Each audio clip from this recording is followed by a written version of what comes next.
ओम नमः सिद्धेभ्यां। ओम नमः सिद्धेभ्यां। ओम नमः सिद्धेभ्यां। मंगलमय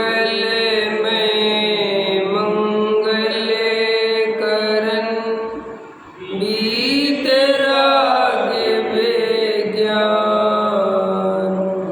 नमो तारि जाते भय अरहंतादि महान।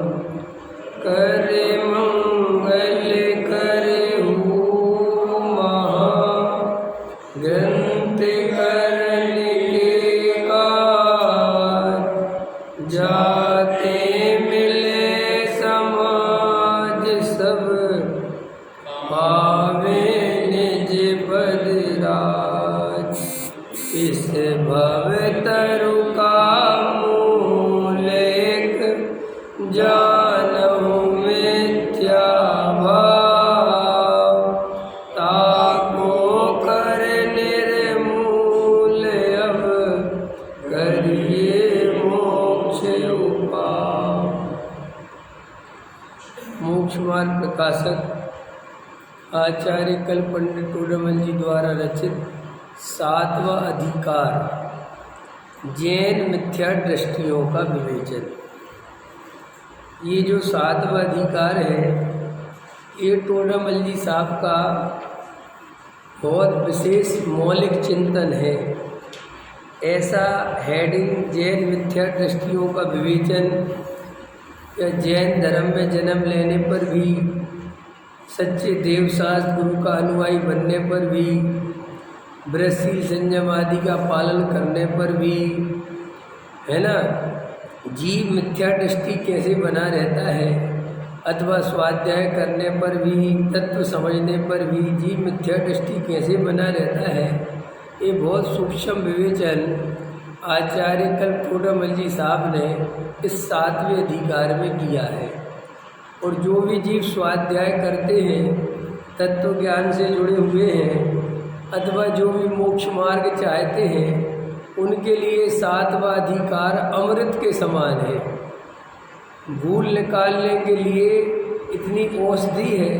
हर प्रकार की भूल, बारीक से बारीक भूल जो जीव को बनी रहती है, वो टोडरमल जी ने इस 7वें अधिकार में ली है। बहुत सुंदर ये अधिकार है और आज से अपना प्रारंभ हो रहा है। तो देखो क्या कहते हैं, इस भव तरु का मूल एक जानऊ मिथ्या भाव।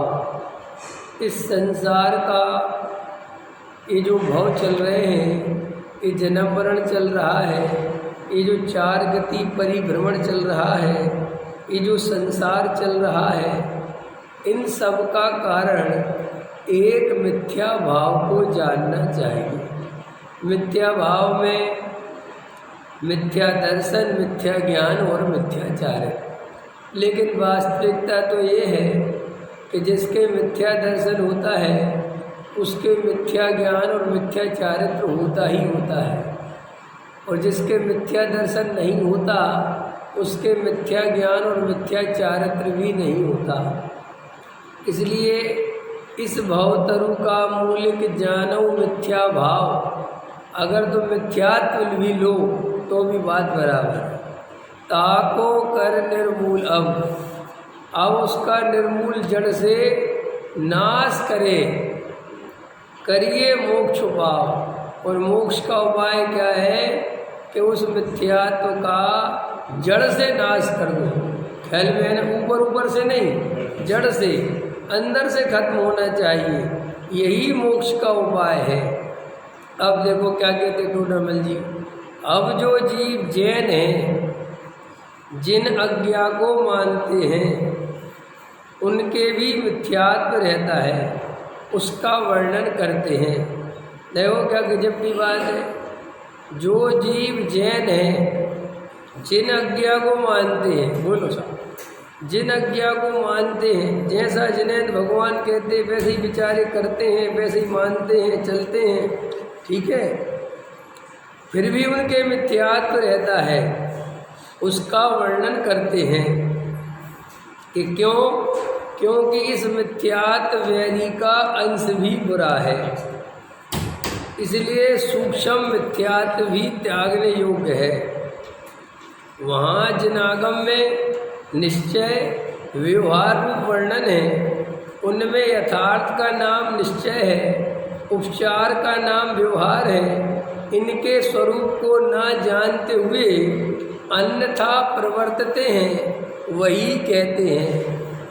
क्या कहते हैं कि साहब मिथ्यात्व बना रहता है, और क्या कहते हैं मिथ्यात्व वैरी का अंश भी बुरा है। ये शब्द, ये वाक्य टोडामल जी का जगत प्रसिद्ध है। ये पूरे जनागम में तुम्हें नहीं मिलेगा, मिथ्यात्व वैरी का अंश भी। अब मिथ्यात्व बुरा है, लेकिन मिथ्यात्व वैरी का अंश क्यों लिया टोडामल जी साहब ने? कि ऊपर ऊपर से तो मिथ्यात्व छोड़ दिया। कैसे छोड़ दिया? कि कुगुरु कुदेव कुशास्त्र के पास जाना छोड़ दिया। ख्याल में है ना? राग आदि जो गुरु कुगुरु हैं, जो राग आदि रूप रहते हैं, उनके पास जाना छोड़ दिया, है ना। और जो भी जैन धर्म में 6 द्रव्य 7 तत्व 8 कर्म 9 पदार्थ 10 धर्म इत्यादि की चर्चा है, उनको भी ज्यों का त्यों मान लिया। स्वाध्याय में भी बैठने लगा, और जो गृहस्थी संयम आदि हैं वो भी पालने लगा। तो बाहर से तो ऐसा लगता है कि ये जीव काय का मिथ्या दृष्टि है, इसके क्या मिथ्यात्व है बोलो? है समय सार आदि भी सुनने लगा, मान के चलो वर्तमान में।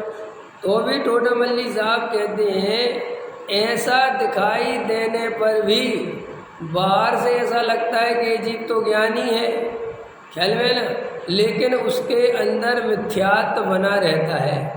क्योंकि मिथ्यात्व इतना सूक्ष्म है और इतना गहरा है कि वो बाहर में त्याग व्रत संयम और कुगुरु कुदेव कुशास्त्र आदि का त्याग करने मात्र से नहीं जाता। अंतर समझ में आया? या व्रतशील संयम आदि लेने मात्र से नहीं जाता। वो मिथ्यात्व तभी जाता है जब जीव को आत्मानुभव होता है। इसलिए जो जीव आत्मानुभव तो करते नहीं, और ये जिन आज्ञा के अनुसार जो जो शास्त्रों में लिखा है वैसे व्रतशील संयम आदि अथवा वैसे नियम धर्म उनको मान के चलते हैं, और ये सोचते हैं कि हमारे तो मिथ्यात्व का नाश हो गया। तो वो टोडामल जी साहब कहते बहुत भूल है, अभी अंदर जाके देखो कितनी भूल पड़ी हुई है। इसलिए इसमें क्रम से टोडामल जी साहब एक एक मिथ्या दृष्टि, माने एक मिथ्या दृष्टि अलग अलग नहीं है। जो निश्चयाभासी मिथ्या दृष्टि है वो ही व्यवहाराभासी मिथ्या दृष्टि है, और वो ही उभयाभासी मिथ्या दृष्टि है। और कभी कभी ऐसा देखा जाता है कि कभी निश्चयाभासी की परिणति ऊर्ध हो जाती उसी जीव की, फिर वही जीव कभी कभी व्यवहाराभासी होता दिखाई देता है, और फिर वही जीव कभी कभी उभयाभासी होता दिखाई देता है। तो ये जो निश्चयाभासी, व्यवहाराभासी और उभयाभासी, ये अनपढ़ की कहानी नहीं है। ये जैन धर्म को बिल्कुल पढ़ता लिखता नहीं है, ये उसकी बात नहीं है। ये टोडामल जी साहब जो पढ़े लिखे मूर्ख हैं समझ में आए, जो पढ़ते हैं लिखते हैं स्वाध्याय करते हैं फिर भी मूर्खता नहीं छोड़ते, ये उनकी कहानी है सातवादी का। ये उनकी कहानी नहीं है कि जो मंत्र ही नहीं आते, जो स्वाध्याय ही नहीं करते, जिनको तत्व ज्ञान से कोई, उनकी तो बात है ही नहीं इस अधिकार में। ये तो बिल्कुल समझ लो जी हमारे तुम्हारे जैसे जीवों की चर्चा है सातवादी का, जो स्वाध्याय से जुड़े हुए हैं, निश्चय व्यवहार में लगे हुए हैं, उनके लिए। अब देखो क्या कहते हैं। अब अपन पहले सबसे पहले निश्चयाभासी की बात करेंगे, और सारी दुनिया को इन निश्चयाभासी से तकलीफ भी है, व्यवहाराभासी से किसी को तकलीफ नहीं है। सारी तकलीफ किससे है?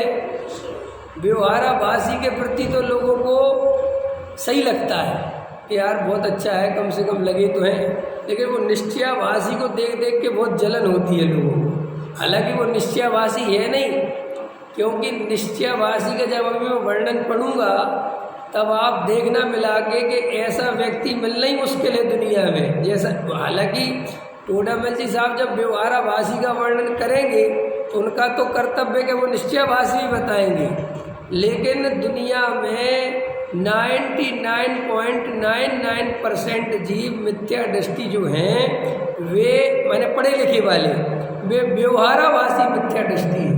निश्चयाभासी मिथ्या दृष्टि होने के लिए बहुत मजबूत कलेजा चाहिए। हल्का पतला आदमी निश्चयाभासी नहीं हो सकता, क्योंकि निश्चयाभासी होने के लिए कैसा होना चाहिए वो देखो। पहले क्या कहता है निश्चयाभासी? निश्चयाभासी मिथ्या दृष्टि, कितने ही जीव निश्चय को ना जानते हुए निश्चयाभास के श्रद्धानी होकर अपने को मोक्ष मार्गी मानते हैं, अपने आत्मा का सिद्ध समान अनुभव करते हैं। अब देखो, अब ये कितने लोग हैं मैं कहता हूँ कि अपने को सिद्ध समान अनुभव करते हैं, क्योंकि सिद्ध समान अनुभव करने के लिए ख्याल में है कि नहीं, कितना पुरुषार्थ चाहिए, कितनी मेहनत चाहिए। अरे यहाँ तो लोगों को समझा रहे हैं कि तुम द्रव्य स्वभाव से भगवान हो, पर्याय से तो नहीं हो, लेकिन स्वभाव से तो वे उसको स्वीकार करने को राजी नहीं है।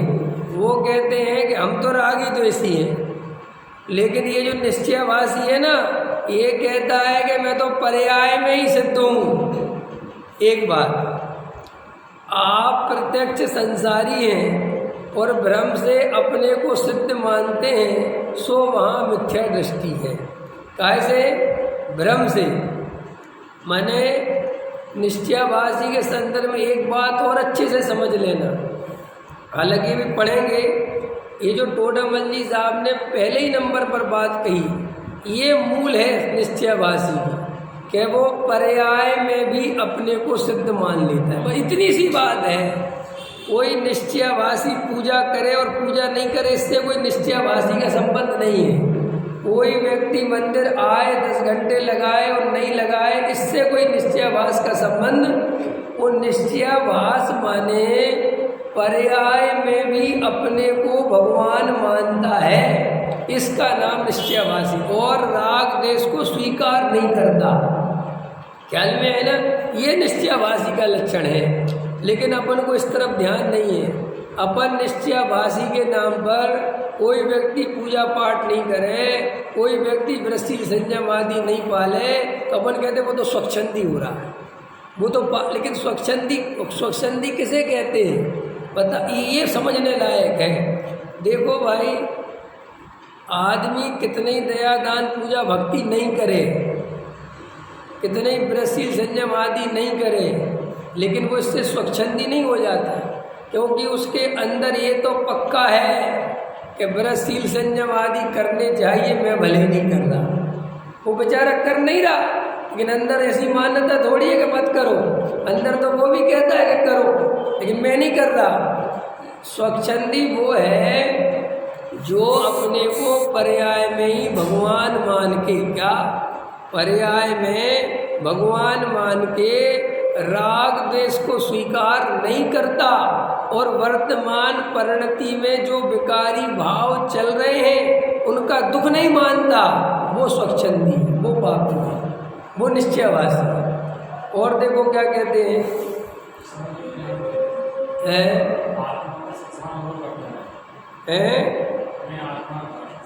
अनुभव करते हैं, अनुभव नहीं करते। अनुभव शब्द का अर्थ यहाँ वो अनुभव नहीं है। भ्रम से ऐसा मान लेता है कि मैं तो सिद्ध समान हूँ। अनुभव करने के लिए तो अनुभव हो गया, आत्मा का तो बात ही खत्म हो गई। यहाँ अनुभव माने भ्रम, भ्रम से अनुभव कर लेता है। जैसे वो वो सींग लगा लेता है ना, वो नकली भैंसे का ध्यान करता हुआ पुरुष, और ऐसा मानता है कि मैं तो भैंसा हो गया, तो भैंसा हुआ तो है नहीं। भ्रम से अपने मन में ही कल्पना करके भैंसा जैसा अनुभव कर लिया।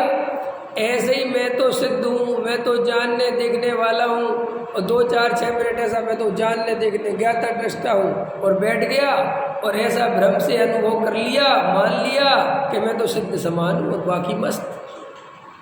तो वहाँ अनुभव माने वैसा अनुभव नहीं है, अनुभव माने भ्रम।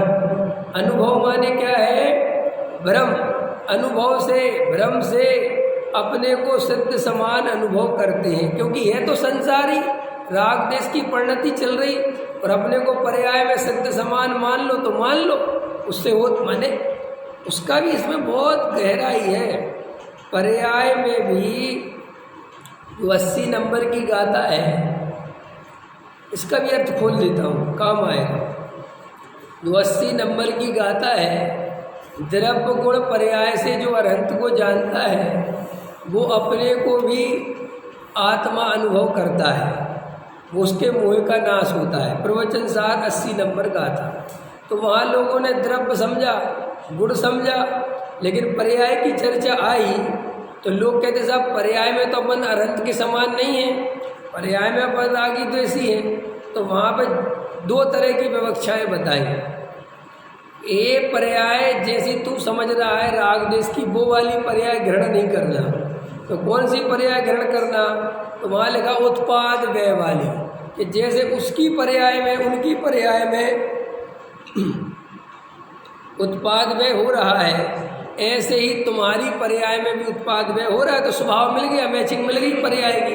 अनेक समय की पर्याय तुम्हारी है और एक समय की पर्याय उनकी। एक तो ये विवक्षा है। दूसरी विवक्षा ये है जो वहाँ नहीं है। दूसरी विवक्षा ये निकालते हैं कि जैसे अरहंत भगवान जानते देखते हैं, अरहंत भगवान भी पर्याय में क्या करते हैं और तू भी क्या करता है, तो तेरी इस पर्याय की मैचिंग बैठती है। तू कम जानता है ये अलग बात है, और वे सारे लोकालोक को जानते हैं ये अलग बात, लेकिन जानने का काम तो एक सा है ना। तो कहते साहब तुम्हें जानने देखने की पर्याय लेना हो तो भी चलेगा, हमें इससे भी कोई दिक्कत नहीं है। तुम अपने को ज्ञाता दृष्टा मानो, हमें इससे भी कोई दिक्कत नहीं है, क्योंकि हमें अपने को आत्मा ही मानना है, अपने को जानने ही देखने वाला मानना है। फिर निश्चयाभासी के साथ प्रॉब्लम क्या है? प्रॉब्लम ये है कि ये राग देश को स्वीकार नहीं करता, ये राग देश के दुख को स्वीकार नहीं करता। अगर तुम राग देश के दुख सहित विकार को स्वीकार करते हुए कि विकार है, क्या कहा मैंने? विकार है और मैं इस विकार को जानने देखने वाला हूँ और इसका विकार का दुख भी है, इसके रहते मुझे सच्चा सुख नहीं मिल सकता, ऐसा पूर्ण वस्तु स्वरूप स्वीकार करे तो वो फिर निश्चयाभासी नहीं है। ये निश्चयाभासी तो इसलिए है कि ये पर्याय के विकार को मानता ही नहीं। वो तो कहता विकार है ही, वो तो कहता विकार पुद्गल में है, ख्याल में, और वो सिद्ध करने में लगा है कि पुद्गल में है, पुद्गल में, और वो भी अपेक्षा है कि पुद्गल में भी है, वो भी एक अपेक्षा है। जैन धर्म में जब तक आदमी मिथ्या दृष्टि नहीं होता, जब तक वो अपेक्षा से बात स्वीकार करे, और वो मिथ्या दृष्टि तुरंत हो जाता है अगर वो दूसरी बात को स्वीकार ना करे तो। समझ में आया? जैसे आत्मा नित्य है कि नित्य? बोलो बोलो।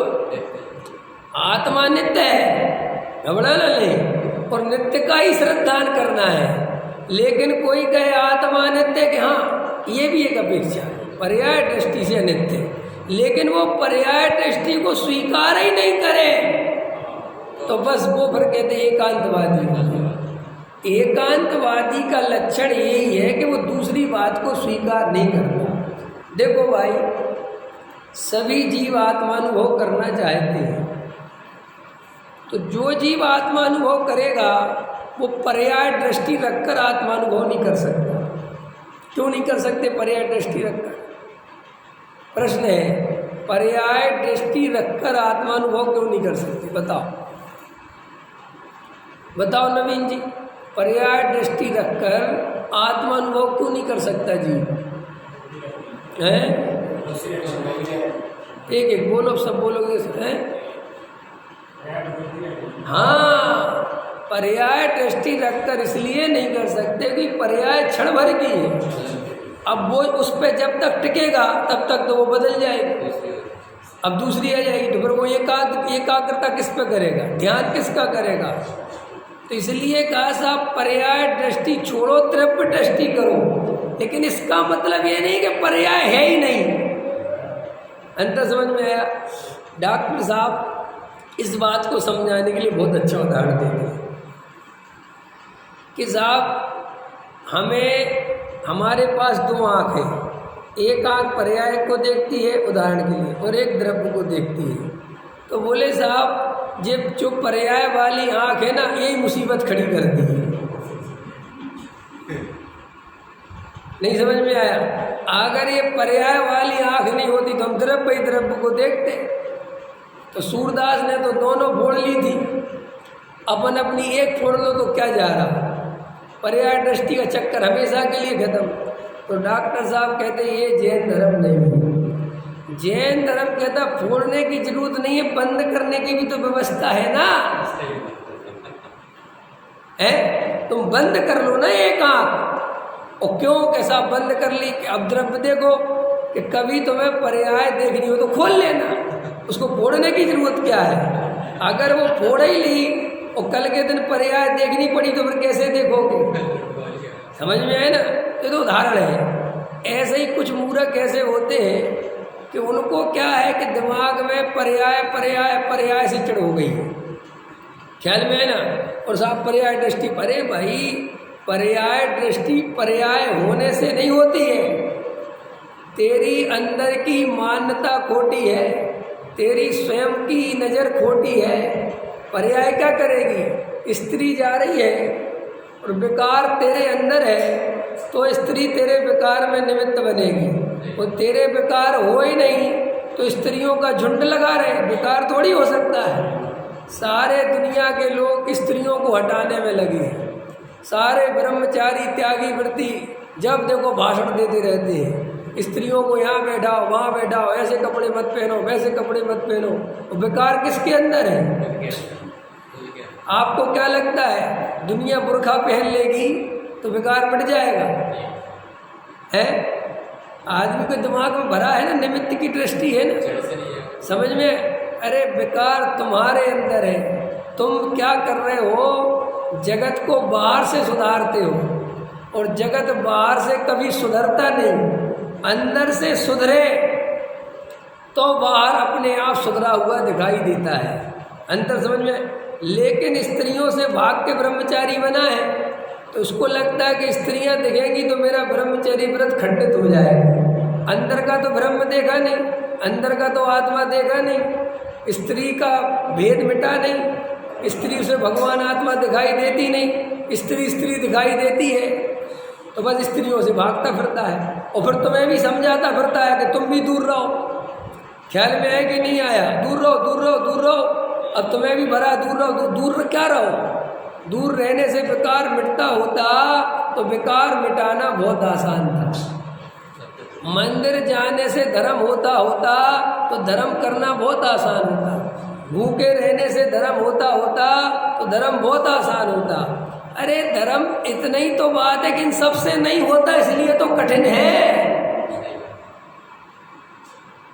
देखो एक कहानी सुनाता हूँ। एक बहुत बड़ा सम्राट था, उसने बहुत पैसा जोड़ा, बहुत बड़े बड़े राज्य बनाए और बहुत बड़ा राजा बन गया, सम्राट बन गया, चक्रवर्ती बन गया।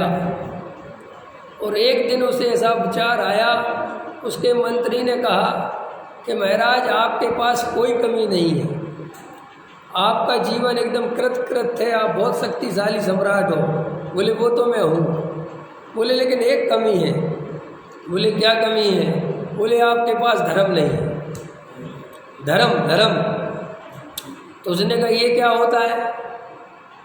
बोले साहब धर्म होता है और ये बड़े बड़े ज्ञानी महात्मा धर्मात्मा केवल ज्ञानी उनके पास मिलता है।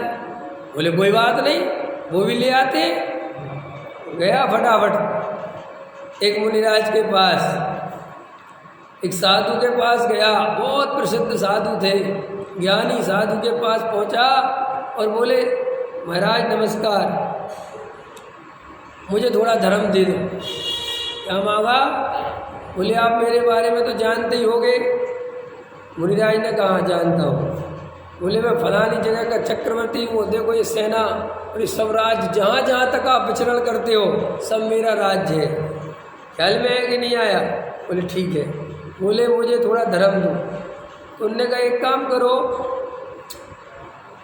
एक तुम्हारे राज्य में एक आदमी रहता है और वो गरीब है, उसके पास बहुत धर्म है, और वहाँ चले जाओ और उससे थोड़ा सा मांग लें। कहना थोड़ा सा धर्म दे दो, ख्याल में है ना। उन्होंने कहा ठीक। वो तो अपने अहंकार में था, गया उस गरीब के झोपड़े में, बोले बाहर निकल, बोले थोड़ा धर्म दे दे एक टाइम का। कितना धर्म करता है, कितने टाइम सामायिक करते, कितने टाइम? बोले साहब हम तो 3 टाइम करते हैं। तो बोले 1 टाइम का दे दे धर्म। बोले बोल कितना पैसा चाहिए? तो उसने कहा साहब काश ऐसा दिया जाता, पैसे से खरीदा जा सकता। और ऐसा नहीं मैं आपको देना नहीं चाहता, मैं आपको देना भी चाहता हूँ, लेकिन ना ये तो दिया जा सकता है, ना खरीदा जा सकता है, ना कुछ। फिर ये तो आपको स्वयं ही अनुभव करना पड़ेगा। तो लोगों को लगता है मंदिर बनवा दो तो धर्म हो जाएगा, पूजा पाठ करो तो धर्म हो जाएगा, गरीबों की सेवा करो तो धर्म हो जाएगा, प्रतिमा विराजमान करो तो धर्म हो जाएगा। अरे भाई धर्म इतना सस्ता नहीं है। अगर धर्म इतना सस्ता होता तो फिर ये सम्यक दर्शन इतना दुर्लभ नहीं होता। धर्म इतनी आसान चीज नहीं है। मैं तुम्हें पानी तो दे सकता हूँ लेकिन प्यास नहीं दे सकता। क्या कहा मैंने? पानी तो दे सकता हूँ मैं, तुम्हें धर्म की बातें तो सुना सकता हूँ, लेकिन तुम्हें धर्म का अनुभव, आत्मा का अनुभव वो तुम्हें स्वयं करना पड़ेगा। और लोग क्या कर रहे हैं, बिना प्यास के ही पानी इकट्ठा करने में लगे। सही है ना रमेश जी? प्यास नहीं है तो बोले पानी क्यों इकट्ठा कर रहे हैं कि रख लो कभी लगाई प्यास तो। बहुत सारे लोग अंदर से जाके देखो, हृदय पे हाथ रखो, तुम्हारे अंदर आत्म कल्याण करने की कितनी भावना है। देखो सब देखो अपनी अपनी, और अपनी नहीं, ये जहाँ तक मेरी बात जा रही है वो सब देखो चेकिंग करके कि हमें रियल में आत्म कल्याण कितना करना चाहते हो, वास्तव में आत्मानुभव करना चाहते हो कि नहीं, और तुम आत्मानुभव के लिए क्या दांव पे लगा सकते हो बोलो। अरे हम वो बनिया है जो हम दांव पे कुछ भी नहीं लगा सकते। हाँ, हमारे दांव पे लगाने का क्या मतलब है कि हम पे 10 करोड़ हैं जैन साहब, तो 1 करोड़ दांव पे लगवा लो। कितने करोड़ हैं? तो कितने करोड़ लगवा लो? 1 करोड़। इतना तो कर सकते हैं, लेकिन मैं कहूँ 10 ही लगाने पड़ जाए, ऐसा ये नहीं हो सकता। और ये सम्यक दर्शन ऐसा है कि सब कुछ दांव पे लगाओ, इतनी प्यास कि पूरा जीवन चला जाए तो भी आत्मा चाहिए, इतनी प्यास, तब जाके कहीं आत्मा समझने की, अनुभव करने की पात्रता बनती है। हमने समर्पण का मतलब क्या घर लगाए, किसी महाराज के पैर दबाया है 4 घंटे, किसी मंदिर की सेवा कराए 4 घंटे, तो हमें लगता हमारा तो समर्पण भाव हो गया। आधा घंटा आत्मा का ध्यान कर लिया तो हमें लगता हमारा समर्पण का भाव हो गया। आधा घंटा मंदिर की सेवा कर ली तो लगता हम तो धर्मात्मा हो गए अथवा हो जाएंगे। 24 घंटे का समर्पण मांगता है धर्म। कितने घंटे का? माने जो जीव 24 घंटे जागृत रह सके, 24 घंटे होश में रह सके, 24 घंटे आत्मा की धुन लगा सके, जिसे आत्मा के अलावा कुछ नहीं चाहिए, उस जीव को सम्यक दर्शन की प्राप्ति होती है। पकड़ में आ रही बात? तो जब ये बात चलती है कि साहब वो पर्याय से, क्या भैया पर्याय से भी आत्मा शुद्ध है, इसमें घबराने की जरूरत नहीं है, लेकिन कौन सी पर्याय से? कि उसका जो जानने देखने वाला स्वभाव जितना पर्याय में प्रकट है वो उसका शुद्ध स्वभाव है। लेकिन जो उसी के साथ चारित्र गुण में और श्रद्धा गुण में जो विकार है वो विकार है, उस विकार को विकार मानो, ख्याल में है ना। और जो उसका जानने देखने वाला स्वभाव है, जो ज्ञान है, उसको स्वभाव मानो। क्यों? ऐसा क्यों है कि अगर वो ज्ञान स्वभाव उतना प्रकट नहीं होता तो जीव आत्मा का आश्रय नहीं ले सकता था, क्योंकि लक्षण के बिना लक्ष्य को नहीं पकड़ा जा सकता। इसलिए उसका लक्षण है जानने देखने वाला और लक्ष्य है ज्ञायक भाव। तो अपने अंदर हम क्या करते हैं कि लक्षण के नाम पर पकड़ते हैं राग देश को। अरविंद जी देखना बहुत ध्यान से, तुम्हारे अंदर राग देश के परिणाम भी चल रहे हैं और उन राग देश को जानने देखने वाला जो ज्ञायक भाव है, जो ज्ञानमयी परिणाम है, वो भी है। अब प्रॉब्लम क्या है मिथ्या दृष्टि जीव की, कि वो जो राग देश का परिणाम है उसे पकड़ता है। वो जो जानने देखने वाला भाव है उसे नहीं पकड़ता। किसे पकड़ता है? जो राग देश का परिणाम है। तो राग देश के परिणाम को पकड़ने से तुरंत क्या होता है कि मैं रागी द्वेषी। वो लक्ष्य क्या बन गया? वो लक्ष्य माने वो पूरा आत्मा कैसा लगने लगा? क्योंकि किसको पकड़ा? रागी द्वेषी। जैसे ऐसा समझ लो, नींबू में क्या पकड़ा? नींबू खाया ना तुमने, हमने कहा नींबू कैसा है, तो तुमने क्या पकड़ा? तो उसका खट्टापन। तो तुम्हें पूरा नींबू कैसा लगने लगा? जबकि नींबू अकेला खट्टा, उसमें तो बहुत सारे गुण हैं, लेकिन तुमने उसका लक्षण बनाया खट्टा। तो खट्टा लक्षण बनाया तो तुम्हें पूरा नींबू कैसा दिखता है? खट्टा खट्टा। ऐसे ही जीव ने आत्मा के अनुभव के नाम पर हमेशा राग देश का अनुभव किया। किसका अनुभव किया? राग देश का। तो आत्मा कैसा दिखाई देता है रमेश जी? रागी देशी। और हम कहते हैं कि आत्मा है ज्ञाता दृष्टा, वो बात जमती नहीं, क्योंकि अनुभव काहे का आता है। और तुम कहते हो कि आत्मा हो, भगवान हो, सिद्ध समाज हो, कहते हैं ऐसा मैं सब क्या दिमाग। अब सब ये जो निश्चयभाषी है ना, ये क्या कर रहा है? अनुभव कुछ नहीं कर रहा है, ये तो भ्रम के लड्डू खा रहा है।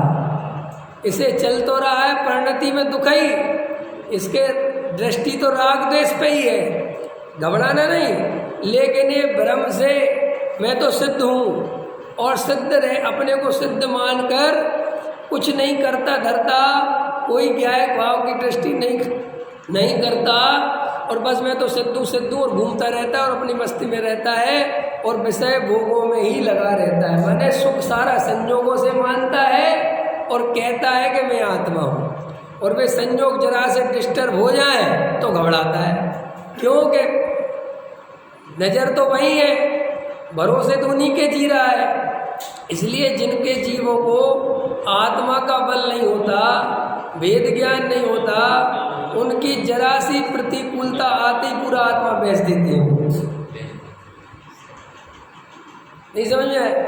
हमारे दिमाग में क्या भरा पड़ा हुआ है कि कोई आदमी व्रतशील संयम आदि करता है तो उसको आत्मा का बल है, और कोई आदमी व्रतशील संयम आदि नहीं करता तो उसे आत्मा का बल नहीं। लोगों की मानसिकता बनी हुई है।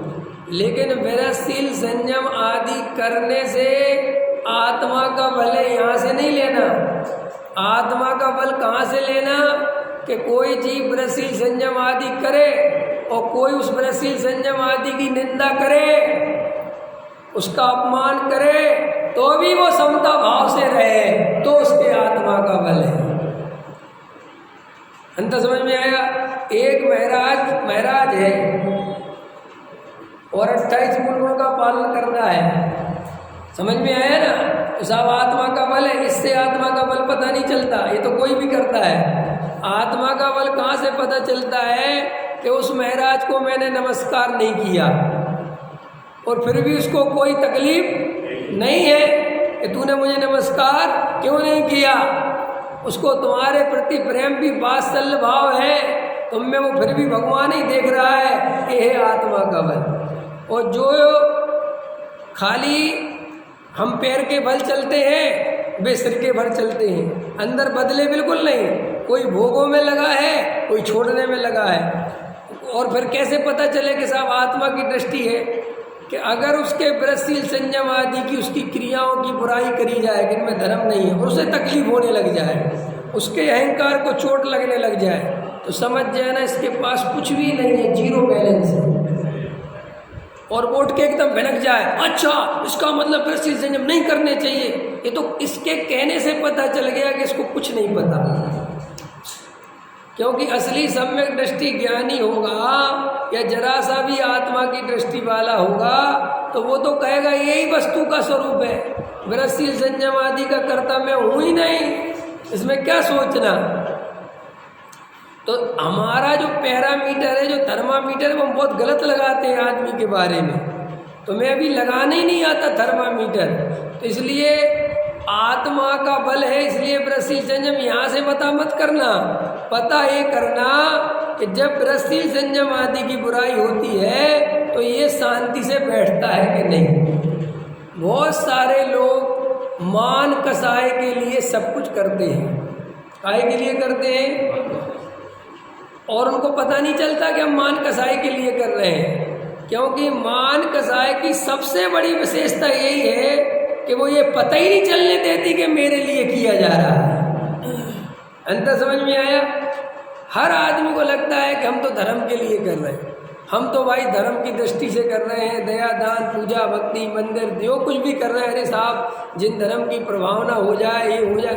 बहुत सारे लोगों को देखा हो तुमने ऐसी बातें करते हुए, और हमने उनको ऐसा भी देखा है कि कहते थे जिन धर्म की प्रभावना हो जाए, और जिन धर्म की प्रभावना तो चालू हो गई लेकिन उनकी खुद की प्रभावना बंद हो गई, तो उनने जिन धर्म की प्रभावना उसी दिन बंद कर दी। क्यों भैया? अब जो जैन धर्म की प्रभावना हो रही है, तुम्हें क्या दिक्कत है? अच्छा बताओ रमेश जी, जिन धर्म की प्रभावना कब अच्छी लगती है? जब तुम इंद्र बनते हो कि कोई दूसरा इंद्र बनता है? जल्दी बोलो, कब अच्छी लगती है? साहब सही पूछो, तभी अच्छी लगती जब हम इंद्र बनते हैं। ऐसा एक उदाहरण नहीं, 1000 जोड़ लेना। कौन सा मंदिर तुम्हें पसंद है जिसमें हम जाते हैं? कौन सा मंदिर में काम करवाना चाहते हो जिसमें हमारी चलती है? बोलो जल्दी। ऐसा नहीं है, एक एक चीज़ बता दूंगा मैं भाई, 2 कौड़ी की तुम्हें समझ में आ जाएगी। इसलिए तो लोगों को मेरे प्रवचन में घबर, क्योंकि औकात पता चलती ना अपनी कि हमारी असलियत क्या है। अरे ये सब झूठी बातें हैं।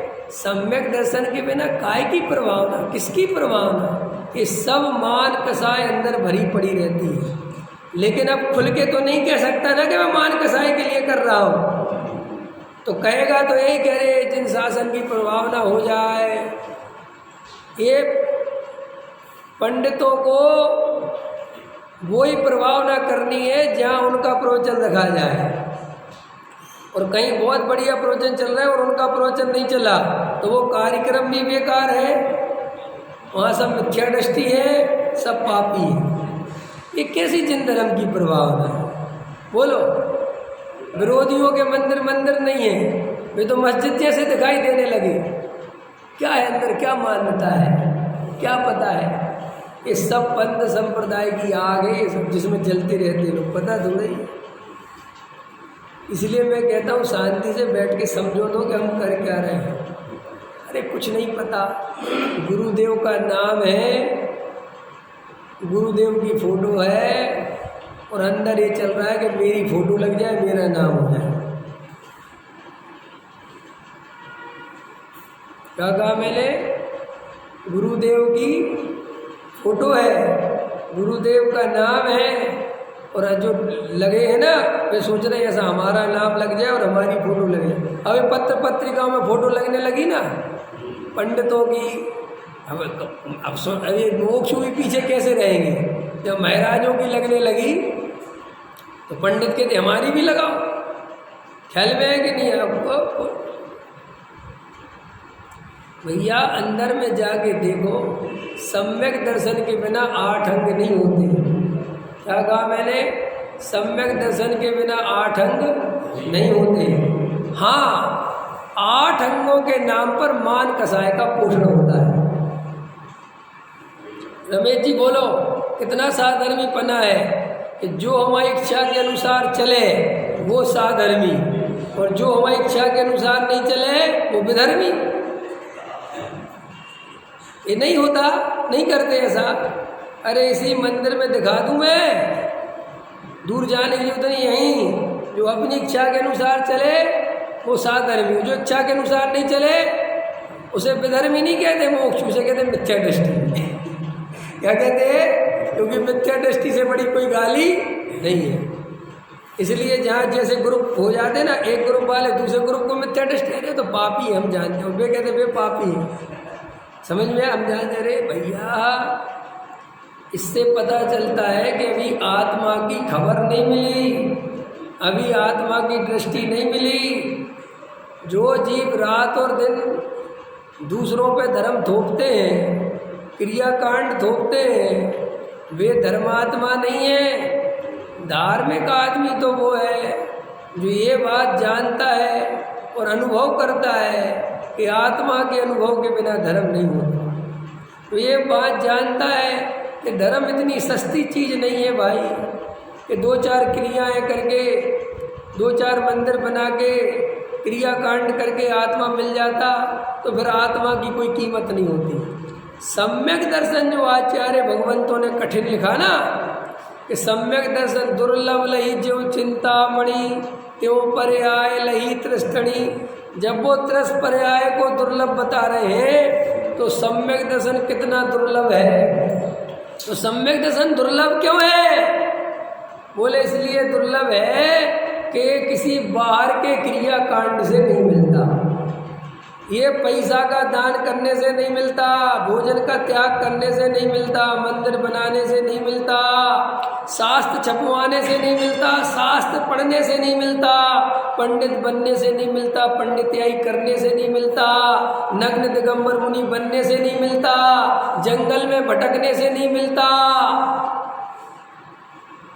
पैसा का करोड़ों का दान कर दो, इससे नहीं मिलता। फिर ये सम्यक दर्शन किससे मिलता है? कि अपने अनुभव से मिलता है। और अनुभव इतनी सरल चीज़ नहीं है कि आधा घंटा बैठ गए और अनुभव हो जाएगा। अनुभव करने के लिए 24 घंटे चाहिए। लोग क्या करते हैं, एक टाइम की रोटी छोड़ दी, क्या छोड़ दी? रोटी छोड़ दी एक टाइम की, और अष्टमी चतुर्दशी को हरी वगैरह छोड़ दी। वे सोचते हैं हो गया काम, रोटी छोड़ के अपने काम धंधे पे चले गए और दिन भर पागलों की तरह लगे हुए हैं। बस एक ही बात, एक ही नियम निभाया आज हमने कि रोटी नहीं खानी, आज अष्टमी, आज एकादश रहेगा। क्यों भैया, ऐसी अष्टमी कितनी पालोगे कि सम्यक दर्शन हो जाएगा? कितनी हरि का त्याग करोगे कि सम्यक दर्शन हो जाएगा? अरे सम्यक दर्शन इन चीज़ों से होता होता तो ये शास्त्रों में क्यों लिखा कि जीव अनंत बार मुनि बना? ये बात क्यों नहीं समझ में आती? क्यों बुरी लगती है? क्यों तकलीफ में देती है? अरे भाई, अंतरंग में निर्णय तो करो कि हम आत्मानुभव के लिए कितने प्यासे हैं। मैं तो कितने जीवों से मिलता हूँ, बात करता हूँ, देखता हूँ, आत्मानुभव उनका उद्देश्य ही नहीं है, आत्मानुभव की तरफ उनका ध्यान ही नहीं है। ये अलग है कि आत्मानुभव के नाम पर सब कुछ कर रहे हैं। क्या कहा मैंने? अरे मैं आपसे पूछता हूँ, ये मोक्षु जितने शिविर लगा रहे हैं, जितने पंडित विद्वान घूम रहे हैं और पाठशालाएं, पता नहीं सब जो कुछ चल रहा है, मतलब मेरा कहने का मतलब, देखो गहराई में जाके कितने मोक्षुओं का आत्मानुभव करना उद्देश्य है। देखो कितनों को आत्मानुभव की प्यास है, अथवा कितने लोग हैं जो बैठ के विचार करते हैं कि हमारे जीवन के 20 साल खर्च हो गए, अभी हमारे हाथ में कुछ नहीं लगा, और ऐसे झुंझुने थमा दिए हैं कि तुम तो लगे रहो। तुम्हारे संस्कार पड़ रहे हैं और तुम्हें सच्चा धर्म मिल गया है, तुम मोक्षु बन गए हो, तुम्हारे भाग्य बहुत अच्छे हैं, तुम निश्चित ही भव्य हो, और इस जन्म में नहीं तो अगले जन्म में सम्यक दर्शन हो ही जाएगा। और ये झुंझुने पकड़ा दिए हैं, जैसे महाराज वालों ने झुंझुने पकड़ा रखे हैं ना। कौन से पकड़ा रखे पंकज जी? हैं कि ये पंचम काल है, यहाँ कोई आत्मा वात्मा नहीं मिलता श्रावक को, कि महाराज हमें क्या करना है कि तुम महाराजों की सेवा करो, सुबह शाम पैर दबाओ, बढ़िया आहार कराओ, मंदिर आओ, पूजा पाठ करो, प्रक्षाल करो, बढ़िया से बढ़िया चावल चढ़ाओ, चांदी के बर्तन में पूजा करो, सोने के बर्तन में करो, पैसा जोड़ो, नंबर 2 से जोड़ो, 3 से जोड़ो, 4 से जोड़ो, उससे कोई टेंशन नहीं, यहाँ आके दान करो। फिर क्या होगा कि यहाँ से मर के स्वर्ग जाओगे, फिर स्वर्ग में क्या होगा कि ये जो पंचम काल 21,000 का है, इसके आगे का 21,000 का है, उसके वापस रिटर्न होगा फिर 21,000, फिर रिटर्न होगा 21,000, टोटल कितने हुए 84,000। और देवों की आयु कितनी होती है सागरों पर्यंत की। यहाँ सब निपट जाएगा जब तक तुम मजे से शांति में रहना, और वहाँ से लौट के चौथे काल में सीधा जन्म लेना। यहाँ तीर्थंकर चल विराजमान होंगे, उनके समूषण में जाके दीक्षा ग्रहण करना, मोक्ष चले जाना, काय को चक्करों में फंसना। तो जैसे झुंझुने वहाँ मिल गए ना, ऐसे ही झुंझुने यहाँ मिल गए। खूब स्वाध्याय करो, वेद ज्ञान की बातें करो, दान करो, जमी कंद मत खाओ, रात्रि में मत खाओ, कुगुरु कुदेव कुशास्त्र के पास मत जाओ, उनसे दूर रहो। और कुगुरु कुदेव कुशास्त्र की ऐसी व्याख्या के सुदेव भी मिल जाए तो भी मत जाओ, कहीं मत जाओ, समझ गए। और जो कुछ है तुम्हारे भगवान पंडिती है, और ज़्यादा तुम्हें पंडितों से भी कोई थोड़ी और भक्ति भाव करनी हो तो त्यागी ब्रह्मचारी भी है 2 4 10, उनके पास चले जाना, बस रहना यहीं, यहाँ से बाहर नहीं। ठीक कि फिर क्या होगा कि समय सार सुनते रहो कि साहब वो आत्मानुभव, उसकी चिंता मत करो, वो पर्याय जवानी होगी तब आएगी, पर्याय अपनी योग्यता से आती है। क्रमबद्ध में तुम्हारा सब कुछ निश्चित है, बहुत अच्छा। फिर तो कोई बात नहीं, गहरे संस्कार डालो इस जन्म में, तो अगले जन्म में तुम्हें सम्यक सन होना ही होना है, क्योंकि तुम कांची स्वामी के भगत हो। चलो तुम्हें भी एक झुंझुना मिल गया तो तुम भी खुश हो। ये सब झुंझुने हैं, कुछ धर्म नहीं है यार, कुछ नहीं मिलने वाला। कभी सोचा है क्रमबद्ध पर्याय का भरोसा बिना सम्यक दर्शन के हो सकता है? हो सकता है? अरे छोड़ो यार क्रमबद्ध पर्याय, कौन से सिद्धांत का भरोसा बिना सम्यक दर्शन के हो सकता है? एक तरफ अरविंद जी कितने साल हो गए मोक्षु बने हैं? अरे कुछ तो रिकॉर्ड में काट रखा होगा है। सन 74 में बने थे कि 84 में कि सन 94 में? कि विवेक जी वैसे तो कुछ ध्यान नहीं है, लेकिन बाकी जब से तुम आए तब से तो बन गए थे। तो हम 2008 में आ गए, तो 2008 से तो पक्का है कहाँ साहब, तब तो पक्का। अब 2008 से अभी तक 2022 तो आ गई, 14 तो हो गए।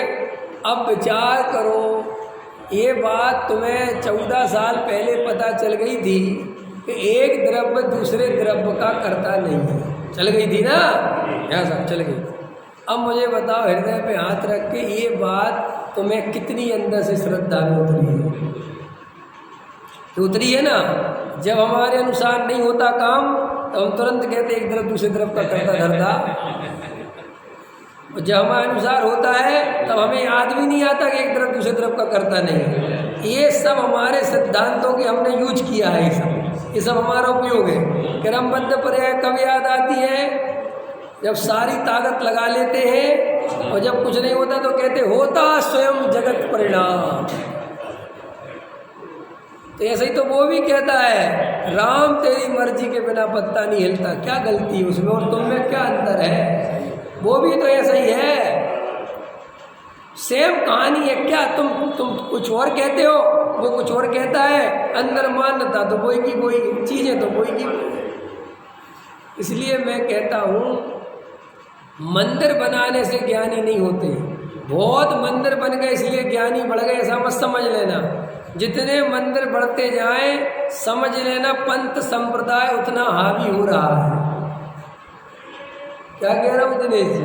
इम्पोर्टेंट बात कह रहा हूँ। मैं पहले सोचता था कुछ साल पहले तक पंकज जी कि अरे पंचम काल लोग बड़े धार्मिक हो रहे हैं, ये समझ में आया। लेकिन मेरा तो भ्रम टूट गया। मुझे तो लगता है पंचम काल में सबसे ज़्यादा धार्मिक हो रहा है आदमी। इतना ज़्यादा धार्मिक हो रहा है कि सोशल मीडिया धर्म से भरा पड़ा हुआ है।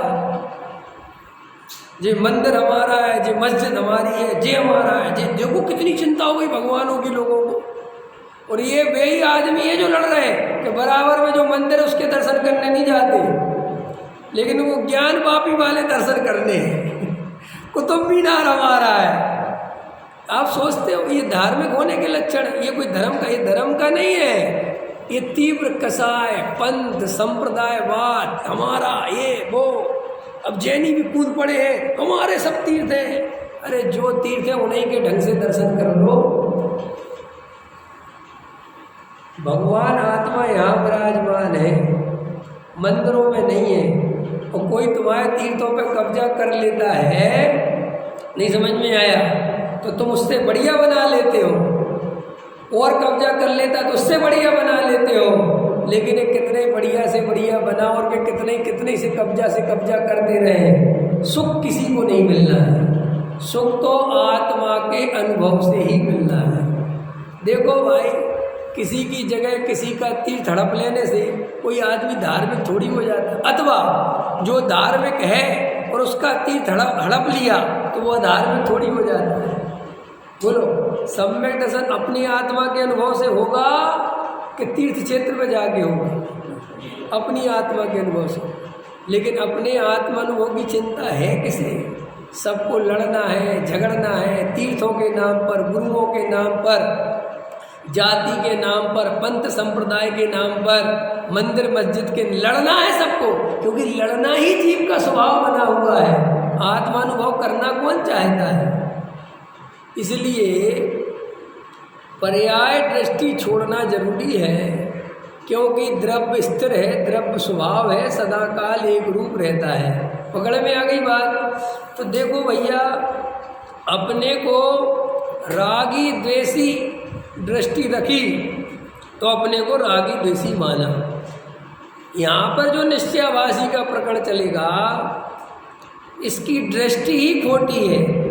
एक कहता है कि मैं पर्याय में सिद्ध समान हूँ, लेकिन दृष्टि है राग देश पर ही। घबराना नहीं। लोगों को लगता है कि निश्चयाभासी की दृष्टि तो आत्मा पे होगी, जब तो वो कहता है सिद्ध समान। वो तो शास्त्रों में से पढ़ के सिद्ध समान कहता है, उसकी दृष्टि तो राग देश पे ही है। कि क्यों? कि अगर राग देश पे दृष्टि नहीं हो और आत्मा पे दृष्टि हो तो फिर तो वो मिथ्या दृष्टि कैसी रहेगा? वो तो सम्यक दृष्टि हो जाएगी। अंतर समझ में आया कि नहीं आया? अरे भाई, हम अपने को कुछ भी कहने लगे, समझ लो, ऐसा बस समझ लो, तुमने सूट बूट पहन लिया, अच्छा बढ़िया सूट बूट पहन लिया, किराए का लेके, किराए के होते ना लहंगे वहंगे सूट बूट पहन लिए, और तुम्हें सारी दुनिया क्या समझ रही है? राजा बाबू। और तुम भी कह रहे राजा बाबू, लेकिन अंदर से तुम भी जानते हो कि किराए का है अंदर, क्योंकि जो है सो वो तो है। ऐसे ये निश्चयाभासी किराएदार जैसा है, हल्ला बहुत मचाता है कि मैं सिद्ध समान हूँ, मैं सिद्ध समान हूँ, लेकिन उसकी नज़र रहती उसी राग देश पे है, और वो बोलता रहता है राग देश मेरे में नहीं, राग देश मेरे में नहीं। अरे भाई, तो तेरे में नहीं तो तुम हल्ला क्यों मचा रहा है? ये हल्ला मचाना इसका प्रमाण है कि तेरी नज़र वही है। अंत समझ में आया कि नहीं आया? एक है अपने मित्र, वे लोग इस टाइप की बातें करते हैं, समझे ना? एक ग्रुप है ना, वो कहते साहब आत्मा में राग देश है ही नहीं। उनसे चर्चा करने बैठो, आत्मा में राग देश, और वो कहते शास्त्रों में कहते वो साहब ठीक है, वो एक अलग अपेक्षा है, लेकिन राग देश है नहीं। तो मैं कहता हूँ जिस अपेक्षा से कह रहा है उस अपेक्षा से मैं भी कह रहा हूँ नहीं है, लेकिन मतलब मैं कहता तुम्हारी अपेक्षा ठीक नहीं, राग देश है ही नहीं। अंत समझ में आया? और सारी चर्चा काय पे है कि आत्मा ऐसा है, उनने अपनी अपनी व्याख्याएं बना रखी हैं, राग देश ऊपर है, अंदर फिर ऐसा ध्रुव है, फिर ऐसा चार्ट बना रखा है, ऐसा त्रिकाल है, ऐसा करते रहते। भाई, संसार में कमी नहीं है लोगों की, और आपको मैं ये भी नहीं कह रहा हूँ कि वे सही या गलत है, ये बातों में मेरे को कोई रस नहीं है। तुम तो अपना देखो कि सही क्या है। जिसको मैंने कल के प्रवचन में लिया था, जिसको जहाँ से जो समझ में आता है वो समझो, लेकिन लाभ आत्मा के अनुभव का होना चाहिए। तुम्हारी अगर आत्मानुभूति होती नहीं, तुम्हें आत्मा का लाभ नहीं होता, तो तुम कितनी बढ़िया से बढ़िया पंथ संप्रदाय में रहो, उससे क्या होता है? नहीं समझ में आया? कोई आदमी आत्मा का अनुभव नहीं करता और पूज्य गुरुदेव के मार्ग में है, मार्ग एकदम व्यवस्थित है, सब बातें हैं, लेकिन अनुभव नहीं करता तो क्या काम का? ऐसे ही कोई आदमी कुछ भी करे, वो क्या करता है? मैं तो उससे एक ही बात पूछता हूँ कि तुम सुखी हो कि नहीं, तुम आनंदित हो कि नहीं? और वो कहता है मैं बहुत आनंद में हूँ। तो मैं कहता हूँ धर्म आनंद का नाम है, जाओ अब तुम कहाँ से आनंद ले रहे, मुझे इससे कोई मतलब नहीं। मुझे क्या चाहिए? आनंद।